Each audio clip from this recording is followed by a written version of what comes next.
Tsaka kasi ganito, di ba, sa atin, tayo, sa channel natin, siyempre, simple lang sa atin mag-acting o magpasaya. Ito ang pangalawang yugto ng panayam namin kay Dave. Naghandog kami ng maliit na serbisyo para sa kanya upang pasayahin siya kahit sa simpleng paraan. Pero bago muli natin siyang makausap, halina't libutin muna natin ang kanyang tahanan. Nakita namin dito kung papaano sila magluto. Dahil sa kalan na aming nakita namin ang kanilang sitwasyon. Masaya, oo, at kompleto ang kanilang pamilya. Pero sa likod nito may natatagong kwento. Isang storya na masasabi mong malulungkot ka talaga. Sobrang sayang isipin na kung kayo'y maninirahan dito sa ganitong lugar, preskong hangin, may palayanan, may mga taniman, at may mga lagang hayop. Kaya naman pinuntahan namin kung saan sila nag-aalaga ng kanilang mapagkakakitaan. Posible pa nga yatang hindi ito sa kanila at maaaring paalaga lang ito. Wala nga pala ang mga magulang ni Dave. Nagtatrabaho sa malayo upang kumita at mai-provide sa kanila. Dahil ang ilan sa mga ito ay nag-aaral pa lang. Mga nag-aaral pa lang ang kasama ni Dave sa tahanan. Kaya kailangan nilang kumayod para matustusan ang pangangailangan. Sobrang ganda at napakasayang isipin kung may ganito ka sa Mukirin. Lalo kung may simple at payak ka lang na pamumuhay at kumikita ka naman. Ayan may mga bibe. Tapos yun yung blowing nila Uy, ganda. Ang lakas. Punta natin. Ito yung payak na pamumuhay nila dito sa bukid. Ang dami.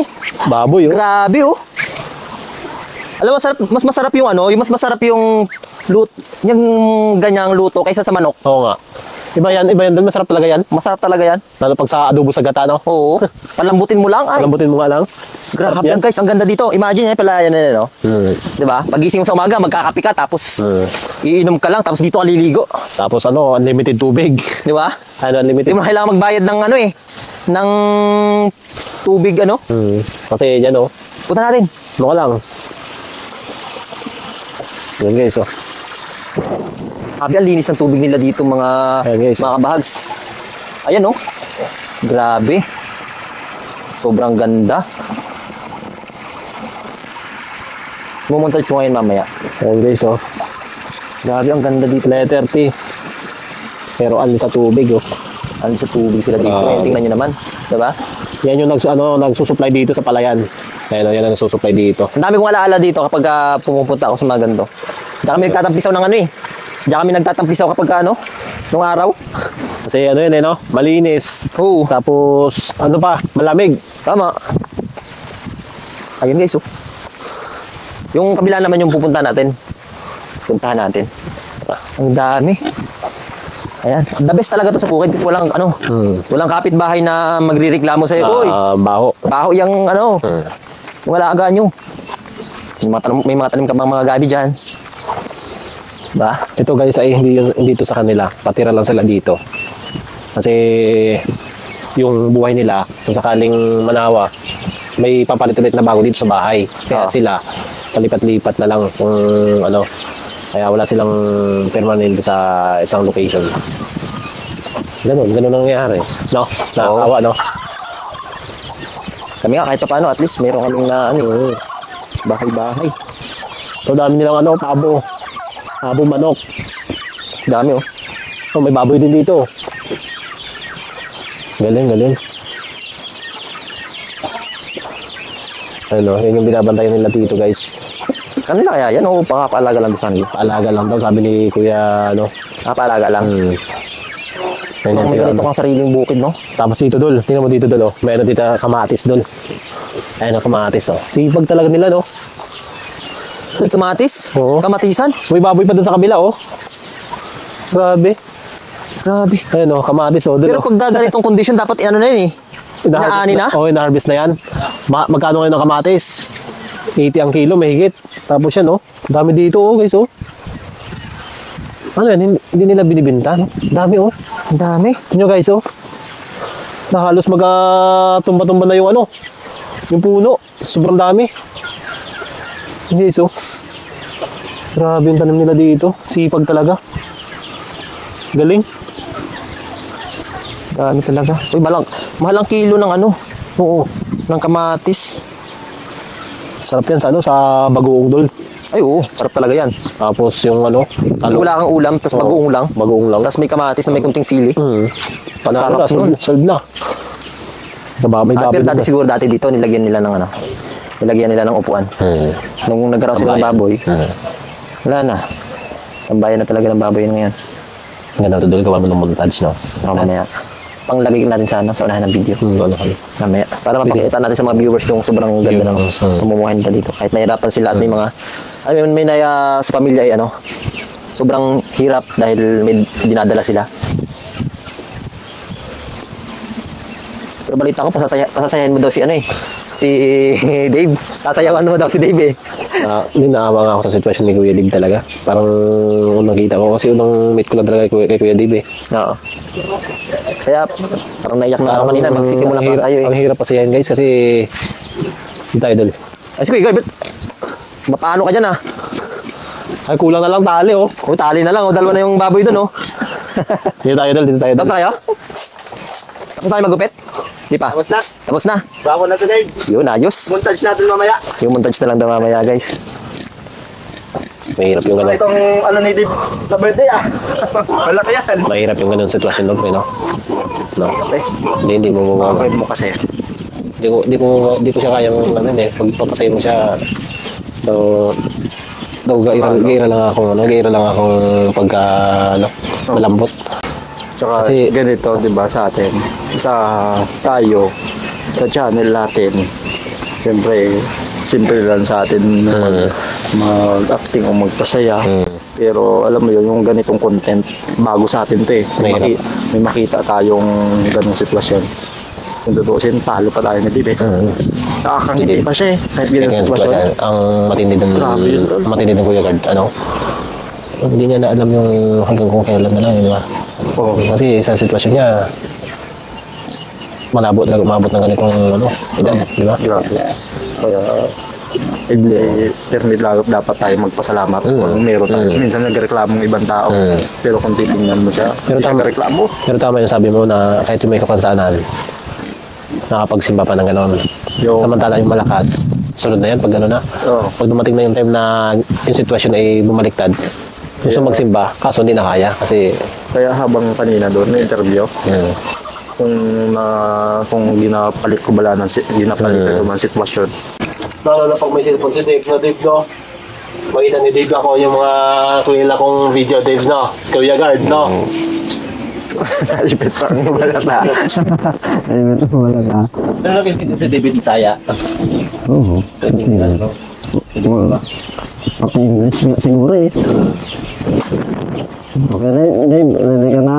So guys, paalam na tayo sa kanyang kuya na pwede daw gupitin dahil birthday niya pala sa February 14. Pogi. Kailangan pogi si Dave. Ready ka na, Dave? Okay! Saktong pogi ng Kuya Guard, para hindi ako para hindi ako masapawan. Sigurado yung sa kanya card na maganda yung pagkakagupit mo, ha? Oo naman. Basta kay Dave pa. Basta gupit. Basta si Dave ating gupitan ay gwapo ng pwede na yun, Dave. Galing si Kuya Guard galing ba sa'yo, pre? Gala akong ano. Oo, tayo mo yung mga galawan niya. Smooth na smooth. Diyan mo makikita ang professional na maggupit kapag yan, may gapos yan, Yan. Yeah. Yan. Ano, pre? Sayo ka na, pre. Hindi na ako na. Medyo shy pa ako ngayon eh. Dapat yung mga malulupit na sa'yo, Yung- mga pang-model. Yung Ganda ng ulo ni Dave, no? Bilog, no? Hindi ba yung sabi na... Akin kasi pre. Gupit na ano? Ha? Dati hindi mo gupit ako. Abingi kita talaga yun. Bagay kaya sa ako yung gupit na yan, ha? Ito yung hirap tabunan niya yung munipit na yan. Nagupitan ako dati na medyo may diferensya ang ulo. Oo. May naman to pre. Apa niya pre. Hindi naman baga sa aksidente. Pero yung dito niya, ano, abingi. May ganun talaga na ulo. Malalim. Kaya, pagkapit ko dito, pagkapit niya dito, parang sabi niya sa akin, hindi to na ano, hindi to nagaya, yung ulo mo ang may diferensya. Ikaw na bahala sa akong buhok. Daniel no? Daniel pangalan mo no? Medyo napanood ko daw, napanood ko na ano, na nagagapit. Kung may deny no, kung saan yung post baga, yung logo na ano, yung YouTube na pananood na. Yun daw. Share ko lang. Yung ko talaga siguro. Kala ko naman yung mahabang ano ma. Grabe. Yan ang book na dito. Ganyan lang ate. Ganyan lang kataas ang book niya sa ano. Tapos yung dito. Dito pa, Bino. Oh, dyan pa.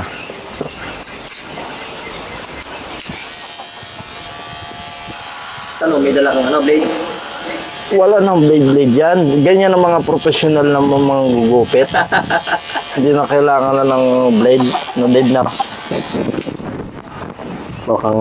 Saan ka natuto niya, Kuya Gard, mag-gupit? Kasi dati ako may ano, nag-apply ako sa barbero, sa barber shop. Kaso, may Reklamo. Tatlong tahinga daw yung napalitan ng tahinga ng baboy. Ang tainga. Kaya umihingi talaga ako ng sorry sa mga pinagpraktisan ko. Wala tayong magawa eh. Doon na yun eh. Pero at least, dahil sa mga buhok nyo o ulo nyo, magugupitan natin si Dave ngayon ng pogi. Yun. Nakapag-practice na kami sa inyo.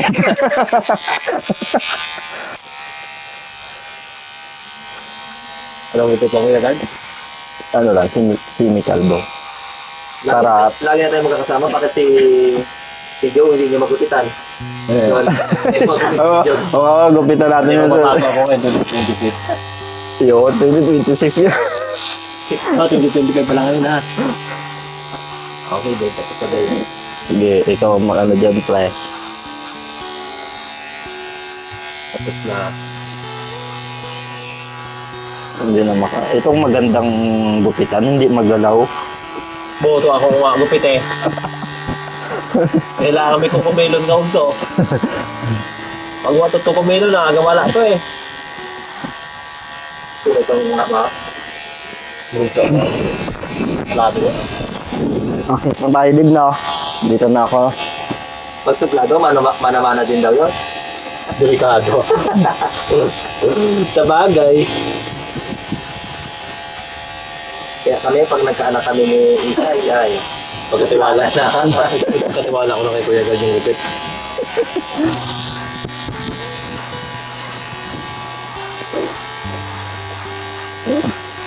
Full church ba yan, pre? Hindi nga eh, pero matagal pa yan. Hindi yan naman yun. Pwede sa saksakan. balik na lang tayo bukas. Pagka, Balikan na lang sa Dave, no? Para Dave, no? May magtulong sa'yo, Dave, no? Na talagang... Diba, hindi natin masabi talaga yung ano yan. Sana may sabi naman kung ano yung kayang dalawa niya. No? Grabe talaga, Dave. itong ano namin, Dave, ha? Lubos po kami nagpapasalamat sa mga taong sumubaybay sa kwento ni Dave. Sana po, huwag niyong kalimutan mag-subscribe sa ating YouTube channel at magpaabot ng tulong na galing sa inyong mga puso. Abangan niyo po muli ang aming mga susunod na mga video dito sa ating YouTube channel, Kabahags Vlog. Subscribe.